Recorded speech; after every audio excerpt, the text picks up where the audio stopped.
10 a menos 3. Ó, 10 a menos 3 dividido por 10 a menos 3, depois, sobra 3 dividido por 4. Quem pegou o calculador vai ter que. Vamos ver a 0,5 metros. Portanto, a primeira afirmação é verdadeira. Tá? Ou seja, lá está fazendo outra afirmação. A carga principal dele é aqui. Aí tem que usar a pergunta esquerda. Então, eu troquei, está entrando aqui no identificador. Velocidade do médio.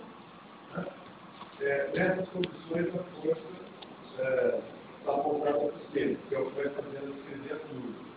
Mas, para ter um elétron, eu teria que inverter o fluxo de dedão, eu teria que inverter para fora. Portanto, não é elétrico.